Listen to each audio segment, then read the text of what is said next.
Selamat mendengarkan podcast ini. Saudaraku sekalian, hidup baru yang sesungguhnya ketika seseorang benar-benar memperagakan kehidupan Tuhan Yesus.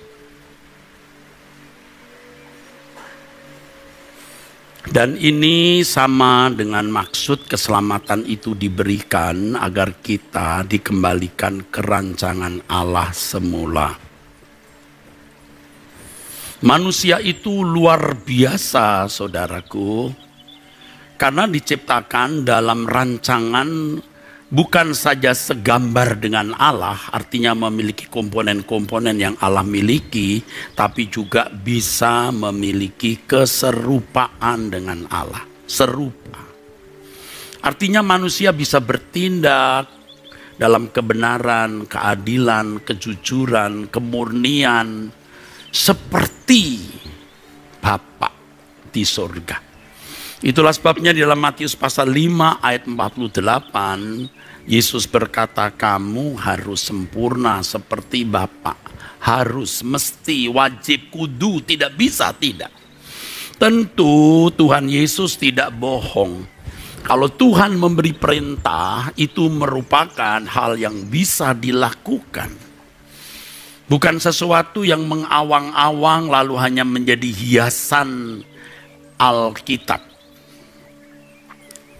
Jadi jangan saudara berpikir bahwa manusia tidak bisa sempurna. Jangan melecehkan Tuhan dan menuduh Tuhan itu bohong. Tentu kesempurnaan kita tidak mungkin bisa menyamai Bapa atau menyamai Tuhan Yesus. Karena kita memiliki porsi takaran yang berbeda dan setiap orang memiliki takaran yang berbeda. Si A dan si B itu beda. Tidak ada yang sama, saudaraku. Tidak ada yang sama. Tetapi pada intinya kata sempurna, teleios, yang memiliki multi meaning, artinya lulus sampai tujuan, tidak bercela, ya, cakap, sempurna, kudus, dan seterusnya. Setiap orang memiliki soal hidup yang berbeda-beda. Nah, yang penting bagaimana setiap individu dapat memenuhi apa yang Allah kehendaki dalam hidup orang tersebut. Bukan hanya melakukan hukum, tetapi apapun yang Allah kehendaki atas setiap individu, atas setiap orang, dia bisa memenuhinya. Itu sempurna. Lalu siapa orang yang tahu bahwa dirinya sempurna? Ia tidak tahu apakah dirinya sudah sempurna atau belum di hadapan Allah. Apalagi menilai orang lain, tidak mungkin, saudaraku. Tidak akan mungkin bisa. Sebab Allah saja yang tahu, saudaraku. Allah saja yang tahu, saudaraku. Berapa banyak soal, pergumulan, persoalan hidup, cobaan, ujian yang dialami setiap individu.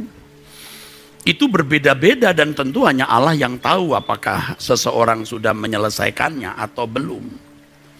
Tetapi dari angle, dari perspektif, dari sudut pandang lain, sempurna itu memiliki model Yesus yang dalam segala hal yang dilakukan selalu sesuai dengan kehendak Bapa. Maka Tuhan Yesus berkata di Yohanes 4 ayat 34, makananku melakukan kehendak Bapa dan menyelesaikan pekerjaannya, saudara. Kehendak Bapa bukan hanya melakukan hukum, saudaraku, tapi apapun yang Allah kehendaki. Nah, model ini loh yang mestinya kita miliki, yaitu kecakapan kita untuk mengerti apa yang Allah kehendaki dalam hidup kita masing-masing, dalam konteks hidup masing-masing, dan memenuhinya sempurna. Tapi sekali lagi yang tahu itu hanya Tuhan, bahkan diri orang itu sendiri belum tentu dia tahu. Apalagi menilai orang lain, tidak mungkin, saudara. Tetapi dari perspektif, dari angle, dari sudut lain, tadi sudah saya kemukakan, Yesus ini loh wajah batiniah yang Allah kehendaki, saudaraku. Ya. Ketika orang berkata kepada Tuhan atau bertanya apa yang harus kulakukan supaya aku beroleh hidup yang kekal, Tuhan Yesus menawarkan kalau dipandang dari sudut orang beragama, lakukan hukum. Lalu orang itu sudah melakukan katanya di Matius 19 ayat 21 sampai 23. Dan Tuhan Yesus tidak membantah ketika dia berkata dia sudah melakukan, karena Paulus pun juga mengatakan ditinjau dari Taurat ia tidak bercela. Bisa. Dia bisa orang taat hukum sampai tingkat tidak bercela, saudaraku. Bisa. Tetapi kalau mau standar manusia yang dikembalikan ke rancangan Allah semula, atau hidup baru yang sesungguhnya sesuai tema kita ini, saudaraku, Tuhan Yesus berkata, jual segala milikmu, bagikan kepada orang miskin. Kamu tidak boleh terikat dengan percintaan dunia lalu ikut aku. Ikut aku bukan ikut beragama Kristen tok, bukan ikut menjadi orang yang mengaku Yesus sebagai Tuhan dan Juru Selamat saja, tapi mengikut jejak Tuhan Yesus. Maka tidak bisa tidak setiap individu itu harus memiliki perjumpaan dengan Tuhan. Kalau Tuhan itu hidup, Tuhan itu nyata, temui dia. Tadi sebelum khotbah ini ketemu dengan sahabat-sahabat, saudara-saudara seperjuangan dalam Tuhan. Lalu cerita tentang rumah yang berhantu. Dan memang tentu dalam pengalaman hidup saya juga telah pernah mengalami pengalaman-pengalaman mistik. Hantu itu ada, setan itu ada, saudara. Dan tempat-tempat keramat orang tidak mau datang ke sana karena ya bisa diganggu, nyata, hantu itu nyata. Nah, kenapa kita tidak percaya Allah itu nyata dan kita menjumpai dia? Ada orang-orang yang bisa tidur bermalam-malam di kuburan untuk mendapatkan wahyu atau wangsit, dan memang ada orang-orang yang punya kesaktian-kesaktian tertentu dan keahlian-keahlian tertentu secara mistis atau adikodrati atau supranatural. Karena memang ada kuasa supranatural, ada kuasa adikodrati yang menjadi lawan Allah yang Maha Kudus. Nah, kita anak-anak Allah yang bisa menjumpai Allah, kenapa kita tidak menjumpai dia? Menjumpai Allah bukan karena kita sakit mau sembuh, kita punya persoalan mau mendapat jalan keluar, tapi kita mau belajar bagaimana memiliki pribadi Bapa, memiliki karakter putranya Tuhan Yesus, saudaraku sekalian. Tuhan Yesus berkata, ikut aku. Dan di Filipi pasal 3 dari ayat yang ke-6, Paulus mengatakan, ditinjau dari Taurat aku tidak bercela. Tetapi apa yang dahulu merupakan keuntungan bagiku sekarang kuanggap rugi karena Kristus. Lalu berlanjut terus, saudaraku, dalam pernyataan Paulus di Filipi pasal 3 itu luar biasa. Dia melepaskan semuanya dan menganggapnya sampah supaya dia memperoleh Kristus. Memperoleh Kristus itu bukan memperoleh keselamatan masuk surga saja. Memperoleh Kristus itu memperoleh hidupnya. Maka dia bisa berkata, hidupku bukan aku lagi, tapi Kristus yang hidup di dalam aku. Dan tidak membangun kebenaran berdasarkan Taurat. Kalau berdasarkan Taurat, sudah lulus. Paulus sudah lulus, bro. Tidak lagi membangun kebenaran berdasarkan Taurat, tapi melepaskan semua supaya memperoleh Kristus hidupnya. Jadi kalau Tuhan Yesus berkata, aku datang untuk memberi hidupku, itu hidupnya yang harus kita pahami, kita kenali, dan kita kenakan. Lalu kemudian Paulus mengatakan di Filipi 3 itu, yang kukendaki ialah mengenal dia dan kuasa kebangkitannya. Artinya dia itu hidup, dia bangkit. Aku mau mengalami, kalau hantu bisa dialami, setan bisa dialami, Tuhan juga mestinya bisa kualami. Dan persekutuan dalam penderitaannya, di mana aku menjadi serupa dengan dia dalam kematiannya. Hidupku bukan aku lagi, tapi Kristus yang hidup di dalam aku. Yaitu bagaimana liku-liku kehidupan Tuhan Yesus juga aku jalani di zamanku. Nah, ini yang mesti menjadi pergumulan kita. Kita mesti membujuk-bujuk Bapak seakan-akan untuk menunjukkan keseriusan kita. Bagaimana substansi, inti, esensi dari kehidupan Yesus bisa kita kenakan di konteks kita. Sebagai pedagang, praktisi hukum, sebagai pendidik, sebagai tenaga medis, sebagai ibu rumah tangga, sebagai pelayan jemaat. Nah, Tuhan akan menuntun kita di jalan-jalannya. Makanya Allah turut bekerja dalam segala hal mendatangkan kebaikan. Nah, kebaikan di sini jangan diartikan salah. Serupa dengan Yesus. Sehingga Yesus menjadi yang sulung di antara banyak saudara. Tadi pagi telah saya jelaskan Yesus bangkit bukan karena dia anak Allah. Kalau dia dibangkitkan karena dia anak Allah, itu unfair, itu tidak adil, tidak jujur, itu nepotisme. Dia bangkit karena dia saleh. Kebangkitannya menunjukkan kesalehan, kesuciannya. Dia menang. Maka dikatakan menang. Karena dia taat. Nah, nanti kalau saya bicara soal corpus delicti, ia bisa membuktikan kesalahan si setan. Mestinya taat seperti itu, tapi setan tidak taat, saudaraku. Nah, Tuhan kita Yesus Kristus bangkit karena dia saleh. Nah, saya tidak mengulangi lagi panjang lebar yang sudah saya sampaikan. Nah, sekarang bagaimana kamu juga taat dan aku juga taat, sehingga kita juga mengalami kebangkitan seperti kebangkitan Yesus. Dia menjadi yang sulung. Jadi jangan hanya bersyukur Yesus bangkit, kita juga bangkit. Siapa yang boleh bangkit? Siapa?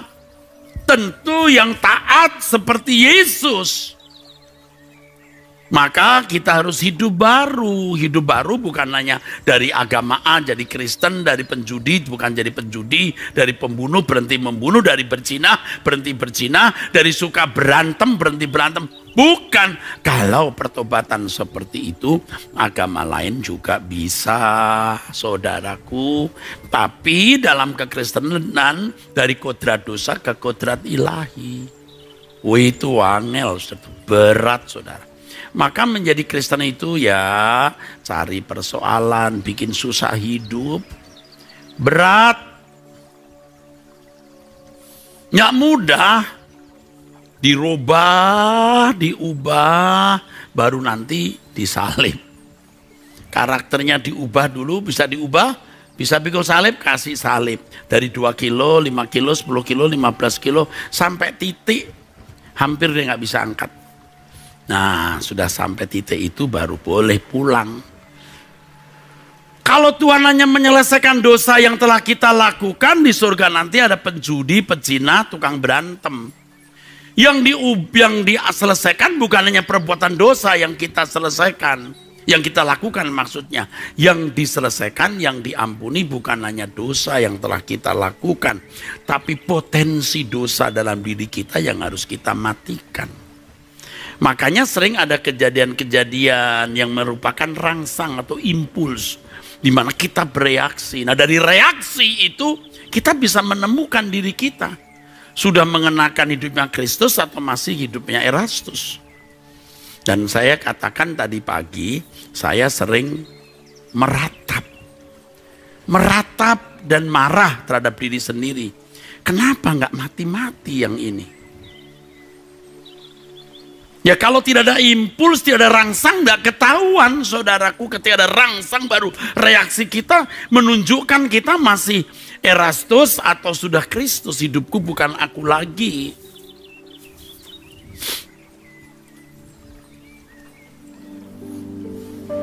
Itu saudaraku, kita harus jujur. Aduh, nanti kalau kita pulang ke surga di hadapan pengadilan tahta Kristus. Kenapa di hadapan pengadilan tahta Kristus? Allah Bapa mempercayakan kepada yang mulia Tuhan kita Yesus Kristus. Karena Tuhan kita yang menebus dosa kita. Lalu ukuran penghakiman untuk orang percaya itu wajahnya. Apakah kita membawa wajah batiniah kita serupa dengan dia atau belum? Ngeri sekali. Kalau kita mati masih dengan keadaan seperti ini, waduh, aduh Tuhan, takut dong kita saudaraku. Maka kita punya perasaan krisis seperti seorang kontraktor yang mau membangun gedung, maksud saya, punya deadline. Kalau tidak selesai pada tanggal deadline-nya, dia bisa kena penalti.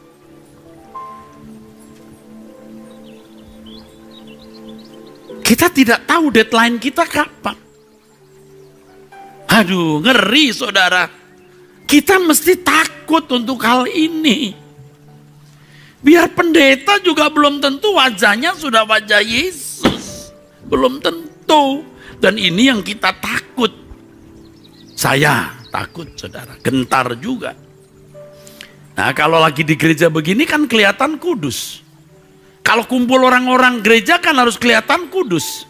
Tapi kalau nanti sudah dalam hidup sehari-hari kita mendapatkan banyak persoalan, dapat impuls rangsang, apa yang bangkit di dalam diri kita? Mobil kita baru dipotong orang saja kita sudah mulai grek. Setan itu tuh udah muncul deh. Nah kalau kita sadar begitu kita bilang, waduh Tuhan kenapa aku begini? Meratap. Nah mungkin kalau untuk hal-hal sebegitu kita sudah lewat. Tapi nanti lebih tajam itu. Dan lebih eksesif, lebih besar, lebih lagi saudaraku. Nah apakah kita tetap belajar untuk berubah saudaraku? Itu saja, Kristen itu saja, sederhana. Tapi mustahil tanpa dipimpin oleh Roh Kudus, saudaraku. Takut kita.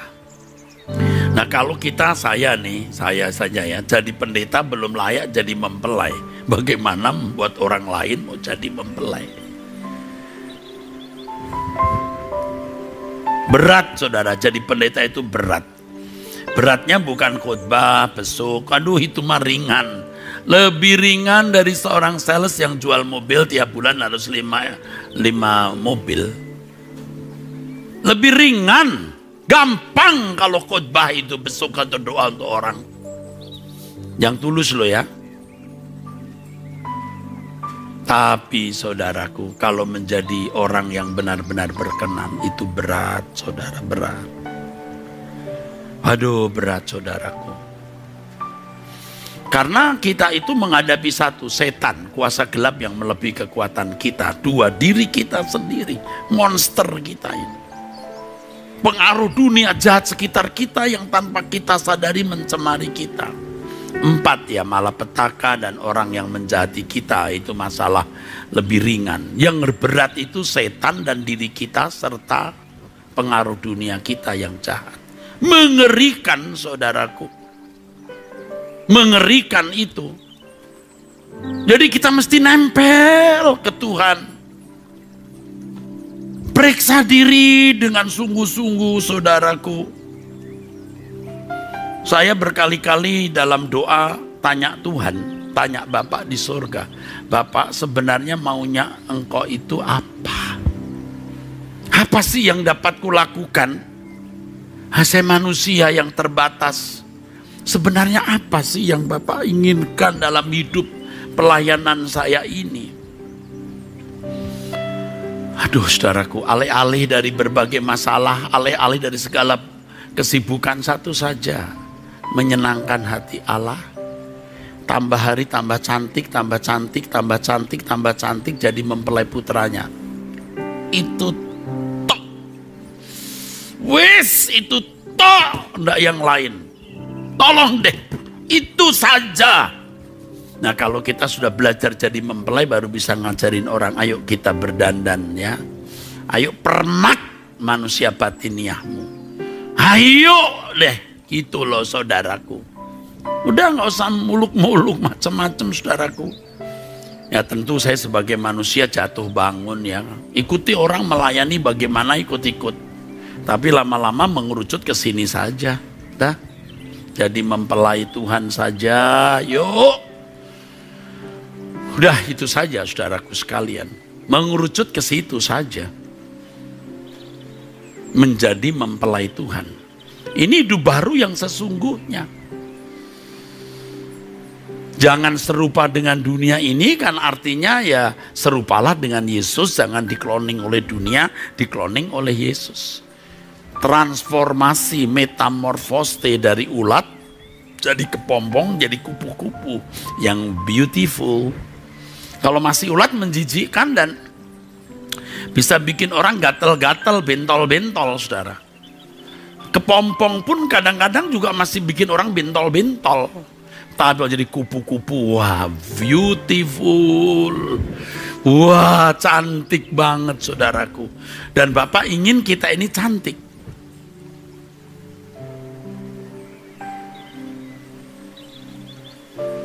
Ya, saya mengajak kita untuk menjadikan ini agenda. Jadi kita harus mengalami progresivitas. Targetnya menjadi serupa dengan Yesus, sempurna seperti Bapa. Target. Dan jangan berkata, ya saya mau sempurna nanti. Tiap hari harus ada progresnya. Seperti beberapa kali saya kemukakan, ada orang berkata, wah saya terus terang Pak masih duniawi. Duniawimu itu apa? Coba apa duniawimu? Coba diselesaikan. Aduh Pak, kalau saya masih najis Pak. Najismu di mana? Aduh Pak, saya masih nggak bener. Nggak benermu di mana? Saya masih nggak bener Pak. Aduh, kalau saya tersinggung Pak, saya mau pukul orang, saya pukul tuh di jalan saja, berantem. Ya jangan lakukan lagi, udah tahu kan? Aduh, saya Pak masih brengsek Pak. Ini kalau pria, lihat cewek cakep juga masih nggak tahan. Itu yang mesti disalib. Apalagi so harus ditemukan apa kekurangan kita. Aduh Pak, kalau ada orang ngomongin saya masih tersinggung. Loh, kenapa mesti tersinggung? Kenapa kita tidak mau mengampuni dia? Saya kalau gemes Pak. Nah, caranya saya kasih kiat begini. Siapa orang yang menyakiti kamu? Nih, saya kasih kiat. Tentu karena Tuhan mengajar saya. Si A, bayangkan dia anakmu. Bayangkan dia anakmu. Bisa kamu membenci?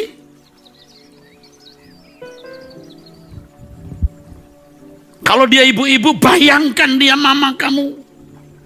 Kalau dia bapak-bapak, bayangkan dia papamu. Bisa benci? Saya ngomong ini karena saya belajar, saudaraku. Loh, kamu kok nggak bisa mengampuni, Eras? Kamu kok pahit? Coba bayangkan dia itu papamu. Bayangkan dia anakmu. Saudara tahu waktu saya dengar suara Tuhan lagi apa? Lagi olahraga. Lagi olahraga gini. Apa yang saya lakukan di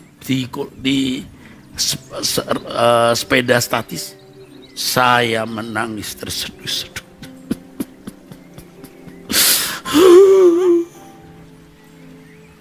Aku kok masih Erastus banget ya Tuhan.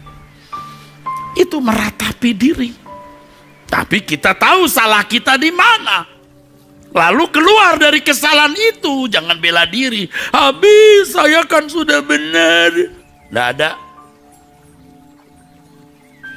Aku ditipu orang itu Pak. Duitnya banyak. Setan orang itu. Loh, apa artinya uang itu dibanding keselamatan dia? Kalau dia masuk neraka gimana? Biar saja dia layak diperlakukan Tuhan seperti itu. Neraka lebih panas juga layak. Keterlaluan dia. Kalau dia anakmu,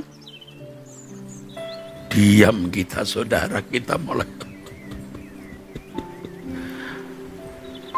Tuhan pasti progres, buat kita progres. Pasti. Sampai akhirnya kita mengerti apa artinya sukacita di dalam Tuhan itu. Jangan sampai kita pulang menghadap Bapa dengan wajah lain. Makanya tiap hari kita cocok-cocokin dulu wajah kita dengan wajah Tuhan Yesus. Wah, belum. Belajar lagi. Didik aku Tuhan, ajari aku Tuhan. Kita minta Tuhan bimbing kita, saudaraku. Dan Tuhan itu luar biasa. Kalau pelajaran satu belum lulus, Tuhan belum kasih pelajaran yang lain. Satu lulus, tambah satu lulus, tambah nggak bisa brek begitu. Kalau sekolah teologi brek, pinter di sini, tapi belum tentu penuh di sini. Dan itulah yang membuat saya menjadi rusak ketika sekolah teologi, merasa diri pinter debat, pinter ngomong, lalu jadi rusak. Bukan sekolah teologi yang bikin saya rusak, karena tidak diimbangi berjalan dengan Tuhan, sehingga ya menjadi rusak.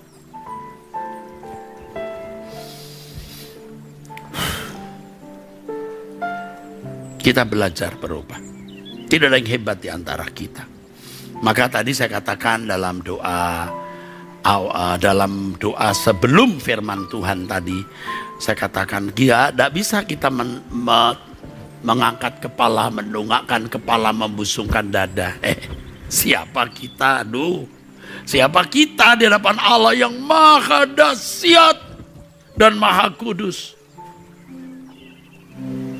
Ayo kita semua belajar, saudaraku ya, belajar, benar belajar. Ayo kita belajar, berubah. Kita tahu kok progres kita di mana, kita tahu, kita mengerti. Karena Tuhan pasti membuka kekurangan-kekurangan, kelemahan dan dosa-dosa kita.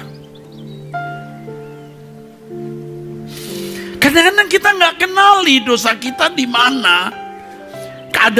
Ketika kita serius, Tuhan kasih impuls, Tuhan kasih rangsang, Tuhan kasih kejadian baru. Oh begitu, maka Allah bekerja dalam segala hal tuh begitu. Bukan sekedar tidak salah pilih jodoh, tidak salah pilih pekerjaan, tidak gagal tender. Bukan, itu masalah fana yang tidak ada artinya. Dan satu kiat yang saya mau bagikan kepada saudara. Bayangkan Anda saudara di surga. Bayangkan, semua masalah-masalah hidup kita kecil. Semua problem kita nggak ada artinya. Anda bayangkan sejak 9 bulan di rahim ibu, dilahirkan kanak-kanak, remaja, dewasa muda, tua, lalu tua sekali. Seperti aswat sekejap.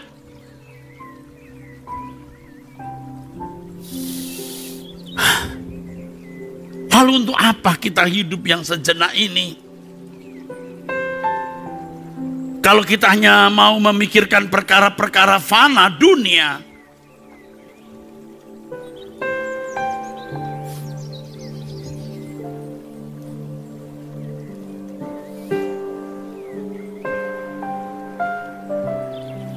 Ayo kita berubah. Anda mau gereja mana, nggak masalah. Nggak masalah Anda aliran mana, nggak masalah. Tapi kita semua mau berkemas-kemas pulang ke surga. Kalau saudara mempercayai saya, hayu. Tidak juga tidak masalah. Ayo kita tanya Tuhan, siapa yang patut kita dengar, gereja mana yang harus kita kunjungi. Please deh, Tuhan yang hidup akan menggiring saudara ke gereja-gereja di mana Anda akan dikembalakan Tuhan. Tidak harus di gereja ini, tidak harus. Tapi yang penting semua kita berkemas-kemas, saudaraku, ya. Amin.